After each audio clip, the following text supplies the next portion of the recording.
Good afternoon. Hey, good morning. Sorry. Magandang umaga sa ating lahat. It is my joy to bring to you the gospel of our Lord Jesus Christ. And we're still in the series of Church Foundation. And our main text for today is chapter 41 to 42.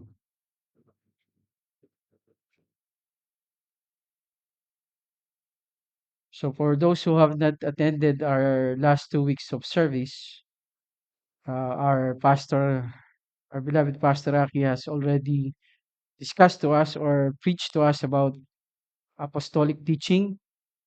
And the last week that we have heard is the sound fellowship. So these are in line with our theme for this month, which is church foundation. And today I will preach to you regarding the ordinances, which is mentioned in our passage. So before that, I would like to ask for all of us to pray. Heavenly Father, our God, to you alone we give praise and worship.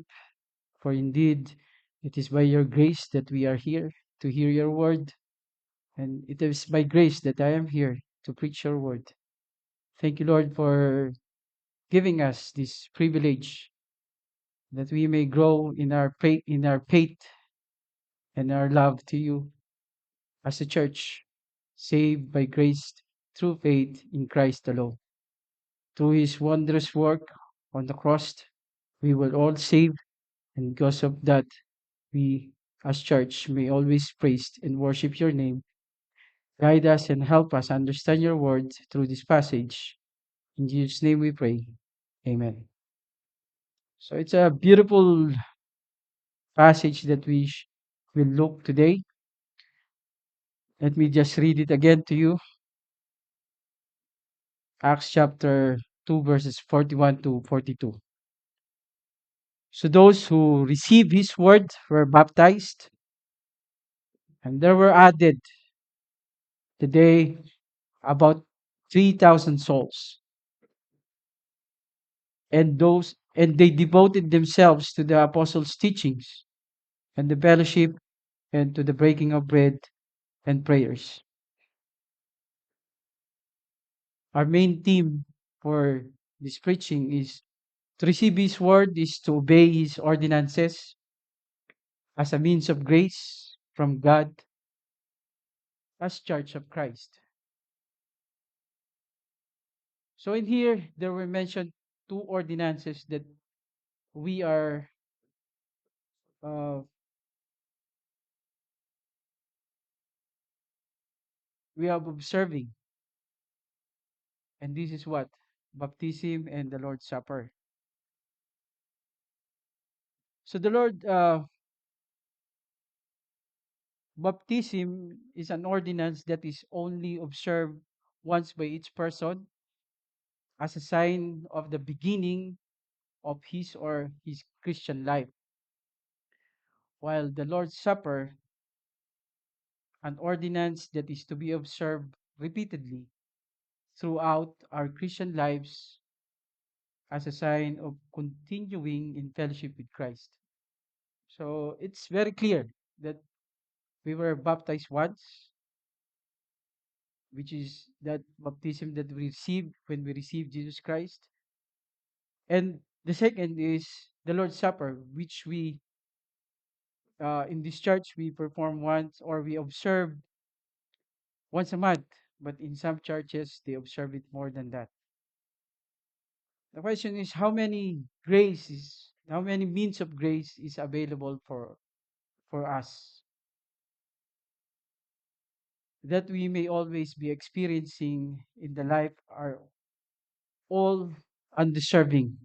The grace that we are uh, observing, especially baptism and Lord's Supper, are blessings from God.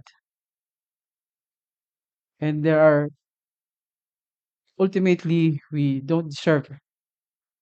That's why these are called means of grace. In fact, for Peter, in in his exhortation to Silvanus in First Peter chapter 5 verse 12, Peter exhorts that the Christian entire life is lived by grace. By Silvanus, a faithful brother, as I regard him, I have written briefly to you, exhorting and declaring that this is the true grace of God and stand firm in it. So, ganun yung pagtingin ni Pedro sa buhay bilang Kristiyano. That's how Peter sees the life of a Christian is because of God's grace.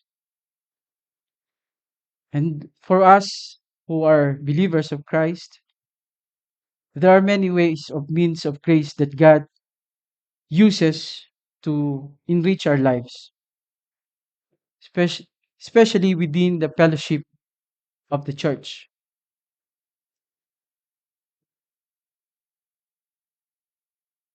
And that is certain ministries, ceremonies, or functions that God uses to give grace to us. Well, another way of formulating this question is to ask whether there are certain means through which the Holy Spirit works to convey, ipaabot sa atin ang pagpapalang meron sa buhay ng isang mananampalataya. Of course, in our personal prayer, our worship, Bible study, personal faith are all means through which God works to bring grace to us as individual Christians. But in this verse, we will be dealing with His ordinances as a church, which God uses to bring blessings to us.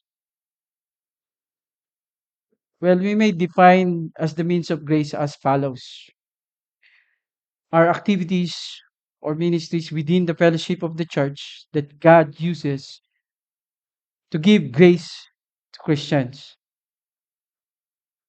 And some theologians have restricted or ginawa nilang itong tatlo. But for us here in our church, there are only two ordinances that we observe. And that is baptism and the Lord's Supper, which other Christians churches also called as sacraments. But in Grace Covenant Church, we use ordinances. So in my sermon, we will convey these two, we will address these two observance or ordinances. But the question is, why don't we use sacraments? Natanong nyo ba yun sa sarili nyo? Why don't we use sacrament? Sacrament of baptism and sacrament of the Lord's Supper, which some of the other churches uses. Well, just to give you an insight of this, sacrament is from the Latin word sacramentum, and it was used in the pagan religion of Rome prior to Rome becoming a Christian empire at the time of Constantine. Sacramentum was a Latin translation of the Greek word mysterion, mysterious, which is also in the Latin mysterium. Well, in that ancient times, every Roman citizen knew that what it meant, and that they would come to sacrifice animals to their gods and then partake the sacrificial victim. So, meron silang pinaperform na ritual. In the time of Decius, a Roman emperor at that time, in the mid-3rd century, each householder was to make a declaration. So may ginagawa silang declaration. that they were keeping the religion of Rome by partaking in the sacrament. And this declaration is as follows. Ito yung sinasabi nila, or in written memorandum that they write. They state their name, have always sacrificed to the gods, and now in your presence, I have, in keeping with the directive, sacrificed and have tasted of the sacrificial victim, and request that you, a public servant, certify the same. So meron silang certification na we are performing this in accordance to the Roman edict by the Emperor Decius. So gano'n katindi yung ginagawa nila at that time. Well, we and other churches have tended to stray from that baggage. So, hindi natin ginamit yung word na sacrament. And have stood to two biblical ordinances for the church. Again, this is the believer's baptism, which is credo baptism, and the Lord's Supper, the love feast. Well, the word ordinance simply means that the church has a command to carry out as it gathers. The Lord's Supper is command that Jesus has told us to do in remembrance of Him. It is where the regenerate members of Christ's church remember what He has done on the cross.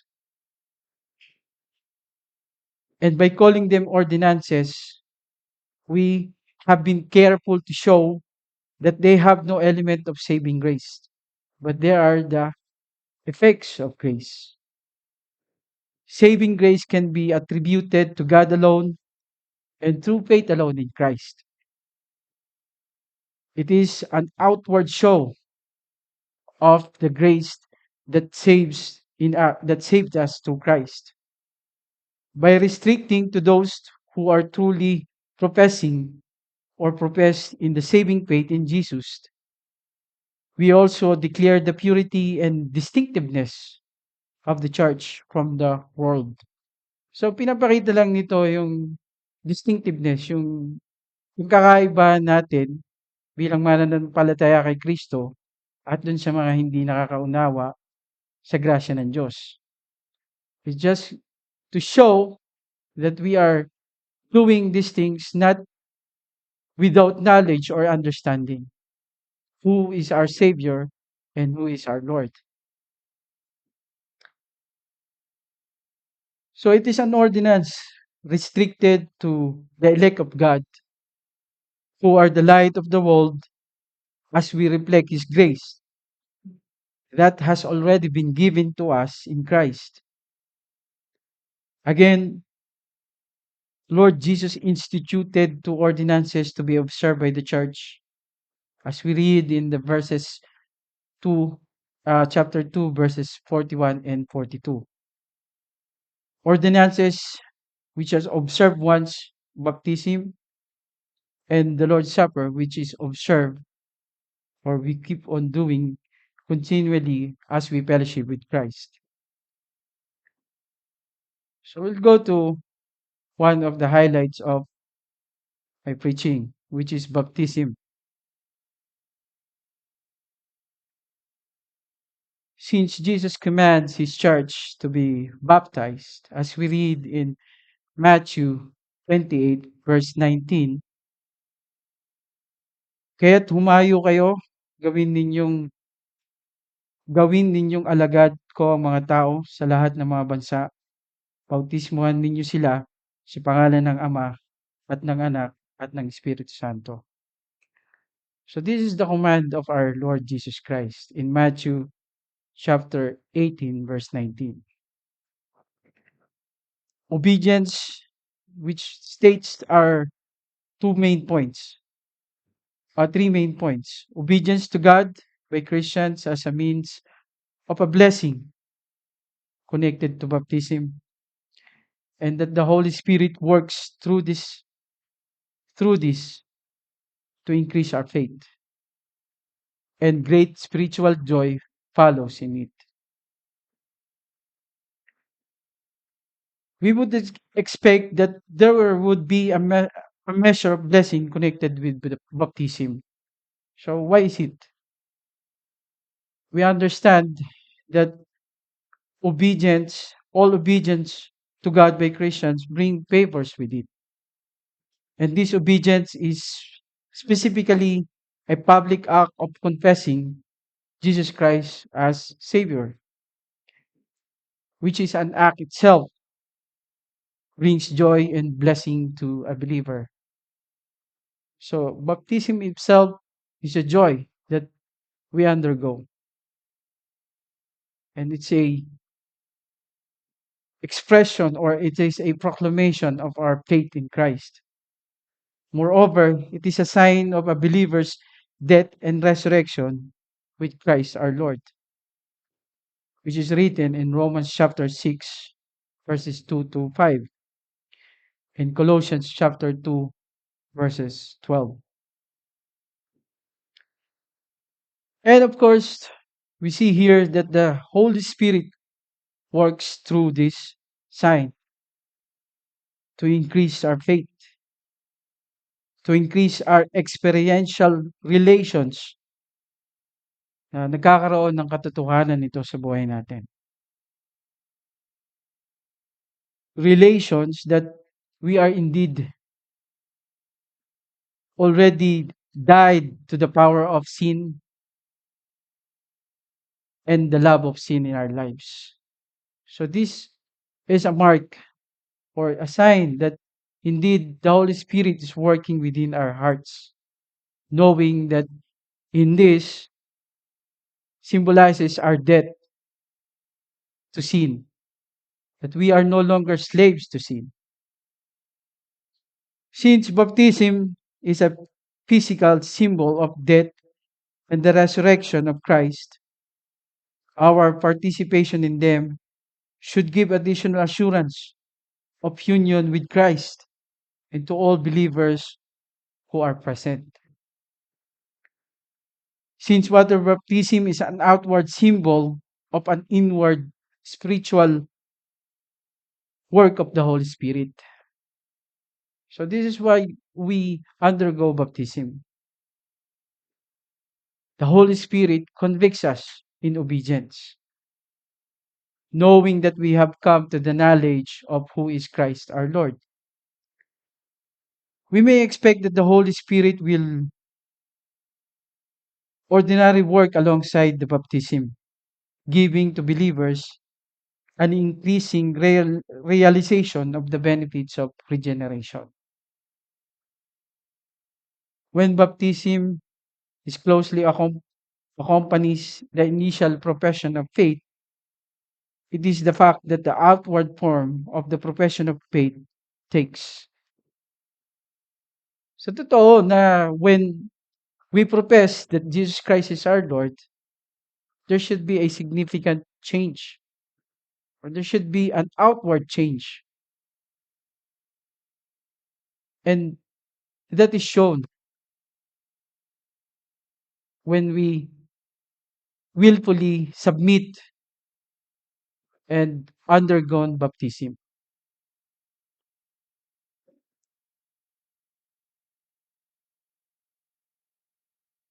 There is certainly connection between baptism and receiving the gift of the Holy Spirit.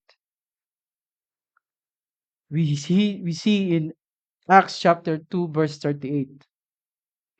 For Peter says to the hearers at Pentecost, repent and be baptized, every one of you in the name of Jesus Christ, for the forgiveness of, for the forgiveness of sins, for the forgiveness of your sins, and you shall receive the gift of the Holy Spirit. Moreover, Paul says in Colossians chapter 12, you were buried with him in baptism, in which you were also raised with him through faith in the working of God, who raised him from the dead. Well, the statement that is through faith in the working of God happens to remind us that there is no magical acts that were performed. But of course, this is an act of conviction through the Holy Spirit, which causes a spiritual result to come about and also indicates that when faith accompanies baptism, there is a genuine spiritual work in the life of a person being baptized. Of course, there should be, because there is a conviction to obey and to adhere to what God commands. Again, it would we would expect a spiritual joy upon baptism, a great joy and in the salvation that baptism so vividly pictures. So it gives us a picture of what God has done for us on the cross. We can read here in Acts chapter 8, verse 39, and also in Acts chapter 16, verse 34. Acts chapter 8, verse 39 in Tagalog. So I hope you read in your English version. Pagkaahon nila sa tubig, si Felipe ay kinuha ng Espiritu Santo ng Panginoon at hindi na siya nakita ng pinuno. Ang pinuno ay tuwang-tuwa at nagpatuloy sa paglalakbay. This is the part of where Philip met the Enoch, preached to him the good news, and he was baptized. Believing it is the work of the Holy Spirit declares that it's not merely symbolic. It is better to say that there were a genuine faith on the part of the person being baptized, and where faith of the church that watches the baptism is stirred up and encouraged in this observance.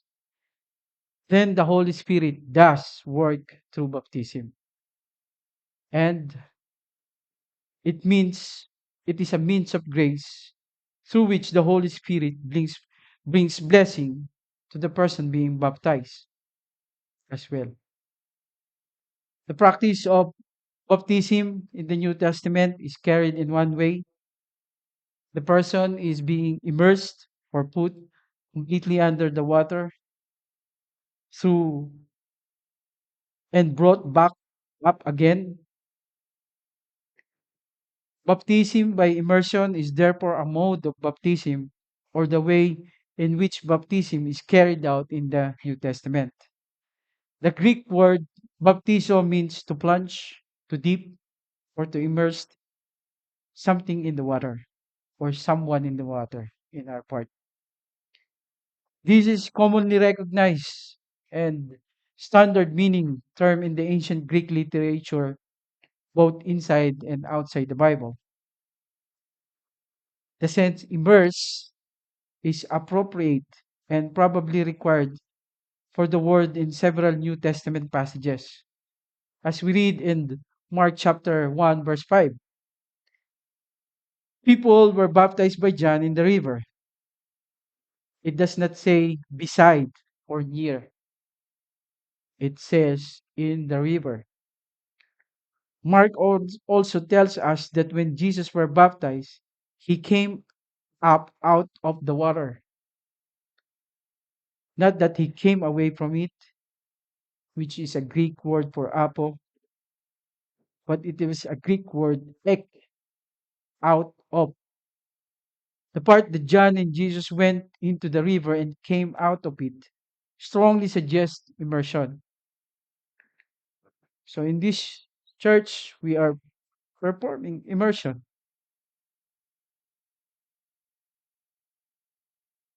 Now, this truth is clearly defines or signifies that baptism is by immersion. When the convert goes for baptism down into the water, as it pictures going down to the grave and being buried, him coming up out of the water, is then a picture of being raised in Christ to walk in the newness of life. Baptism itself is a very clear picture of one's death to the old ways and rising to the new kind of life in Christ.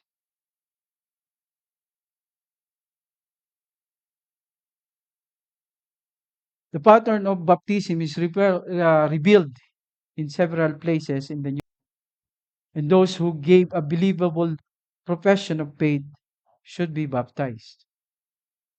Well, I hope each one of us here are already baptized, as we see here, the necessity of the conviction that it gives us as believers of Christ.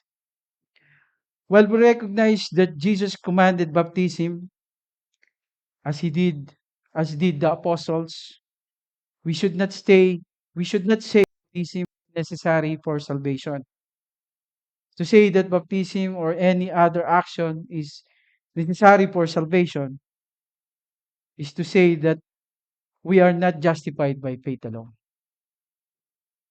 Well, hope that is clear for all of us. That by faith plus certain works is not the work of the Holy Spirit. The Apostle Paul would oppose the idea that baptism is necessary for salvation, as he is opposed similar the ideas of circumcision were necessary for salvation, as we read in Galatians chapter 5, verse 1 to 12. And as we go along this sermon, I would like to, in the transition, we'll discuss now the Lord's Supper. Well, in addition to baptism, the other ordinance that our Lord Jesus Christ commanded His church to carry out is the participation in the Lord's Supper. Church, it is appropriate to note that the participation in the Lord's Supper is very clearly means of grace, which the Holy Spirit used to bring blessings to the church. The Lord's Supper is not simply a meal among human beings, it is a fellowship with Christ in the presence of His table.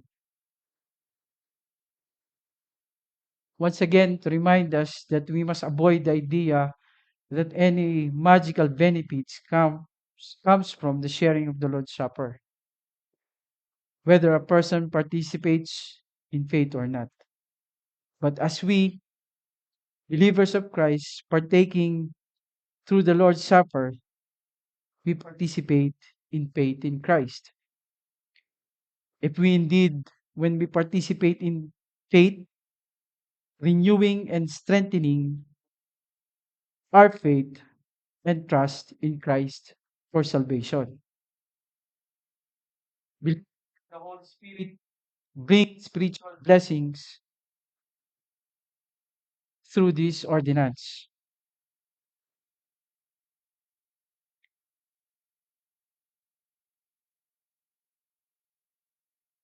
And also, it is not symbolic and requires our participation. Paul says in 1 Corinthians 10, verse 16, the cup of the blessing which bless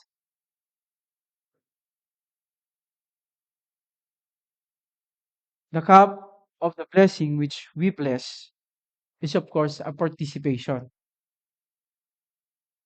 In the blood of Christ, the breaking of bread is of participation. Because there is such a sharing in the body and the blood of Christ, and the unity of the believers is beautifully exhibited at the time of the Lord's Supper. So nakikita natin to as we observe. We have one bread, one drink, one cup that we observe. For we all partake of the one bread, and since we are all participants in the Lord's table. Of course, it does not go without a warning. Paul warns that the Corinthians that they cannot participate in the Lord's table and also participates in idol worship. As we read in First Corinthians chapter 1 verses 10 to 21. Chapter 10 verses 21. You cannot partake in the table of the Lord and the table of demons. So there is a warning.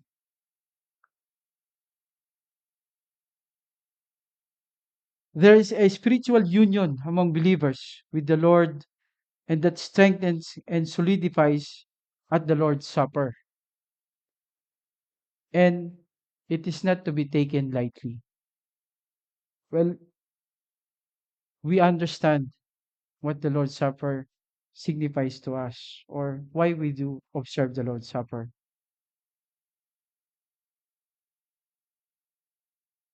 This is why the Corinthians were experiencing judgment for their abuse of the Lord's Supper. As we read in First Corinthians chapter 11, 29 to 30. For any of one who eats and drinks without discerning the body eats and drinks judgment upon himself. That is why many of you are weak and ill, and some have died.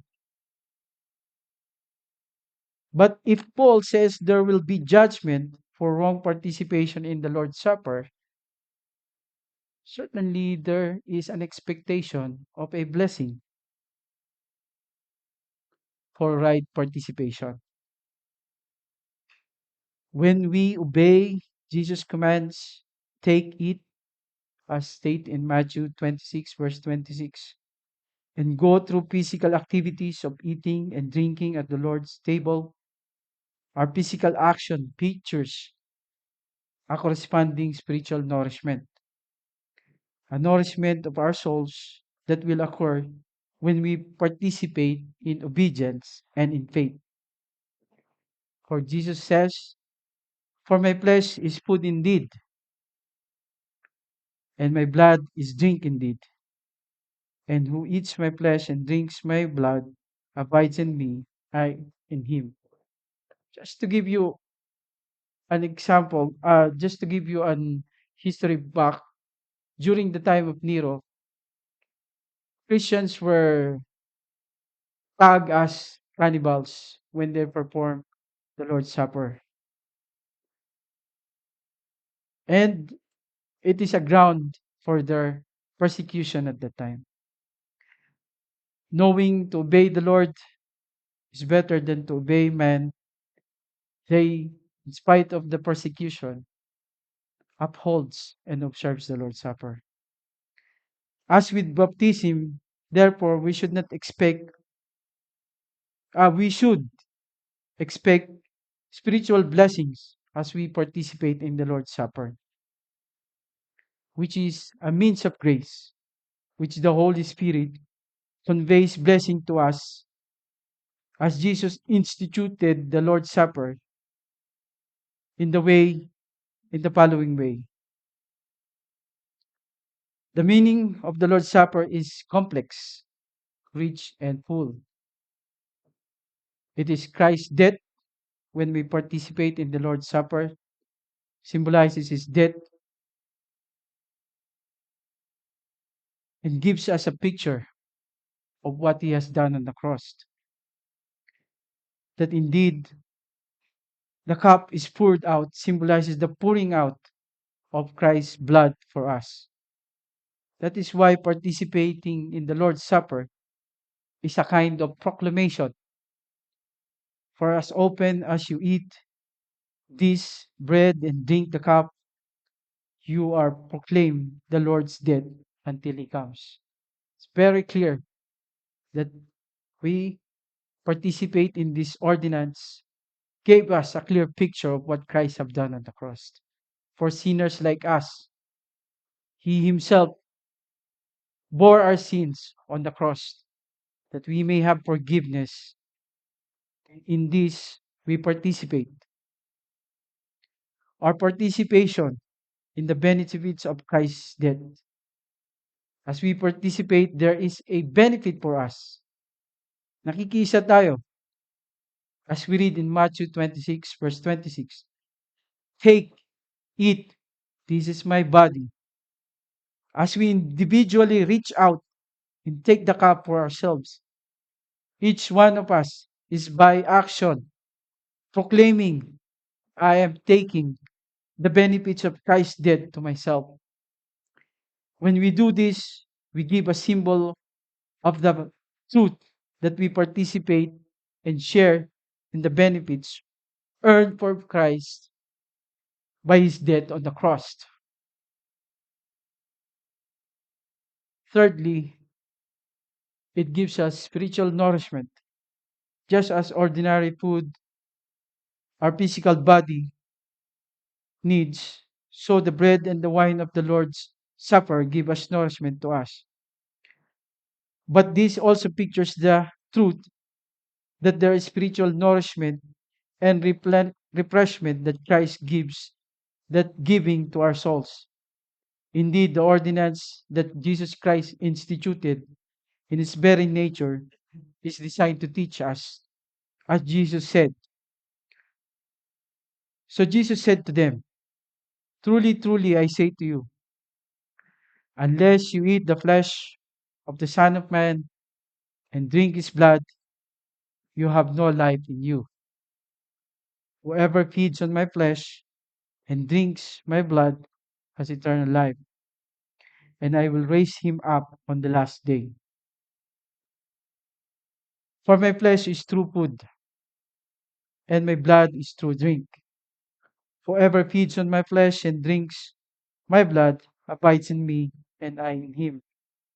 As the living Father sent me, I live because the Father, whoever feeds because of the Father, whoever feeds on me, he also lives because of me. Certainly, Jesus is not speaking of literally eating his flesh and blood, but he is speaking of literal things. He is not speaking of literal things as eating and drinking, that he must have a mind of spiritual participation in the benefits of the redemption that he earns. The spiritual nourishment is so necessary for our souls, as it both symbolizes and experience our participation in the Lord's Supper.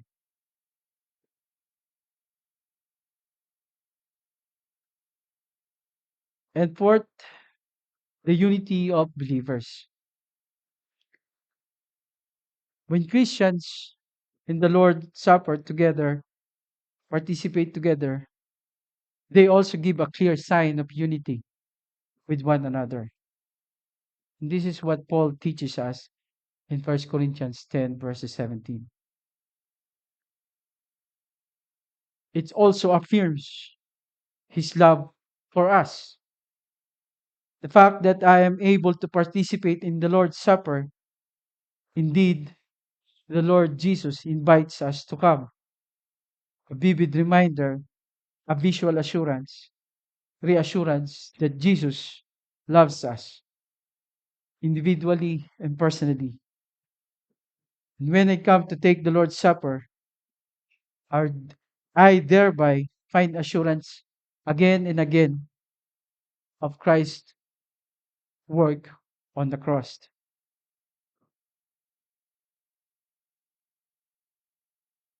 And Christ affirms that all blessings of salvation are reserved for the believers or for his church. When I come at the Christ invitation at the Lord's Supper,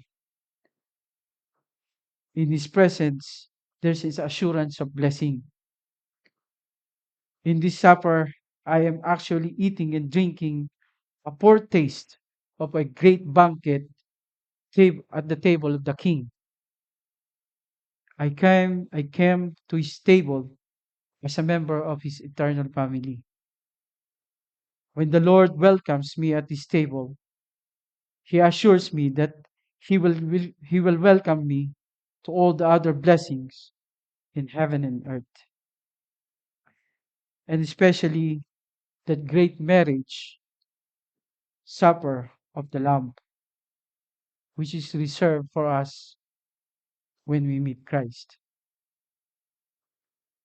And seventh, I affirm my faith in Christ. As I take the bread of cup for myself, my actions, which I am proclaiming, that we need to trust our Lord Jesus to forgive my sins and gave life and health to my soul. Only by the broken body and shed of life we were saved. In truth, as I partake in the breaking of bread, when I eat and pour out of the cup when I drink from it, I proclaim again and again that my sins were part of the cause of Jesus' suffering and death. So this is very clear for us Christians. Why we partake in the Lord's Supper? Because 2000 years ago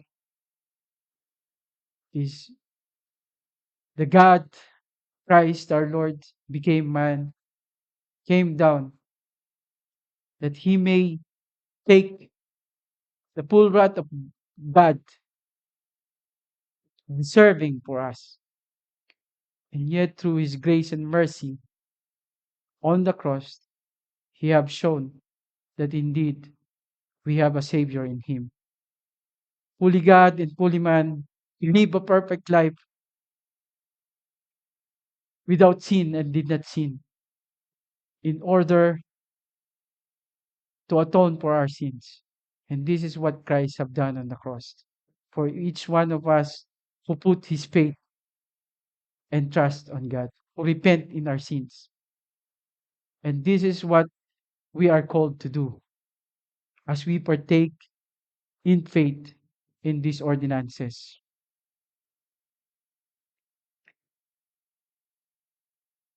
As church, we are called to observe these ordinances. One is once in our baptism as our obedience and the change of our course of life in the beginning. And the second is our participation in the Lord's Supper as our union with Christ as our Lord and Savior.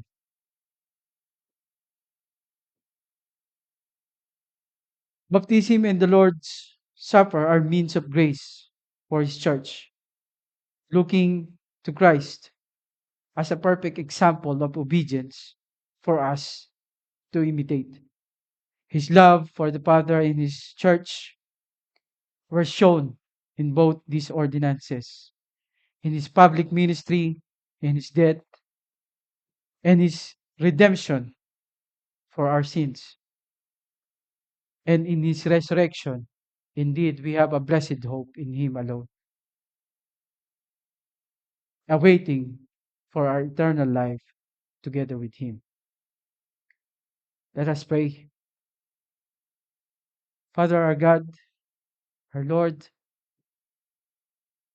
we thank you for these two ordinances that you have given us through Christ. Indeed, Lord, through these ordinances, we see the love of Christ for each one of us. His obedience, His perfect obedience to you, an example that we believers should imitate. Though we know that in this world we will never be perfect, but we have a perfect Savior in Him. Lord, we thank you that by your grace, you enabled us to participate in the Lord's Supper. Indeed, it is a clear sign of your grace being delivered to us through this ordinance. Thank you and bless us as we go forth and herald the good news to those who have no, who has to be saved. In Jesus' name we pray. Amen.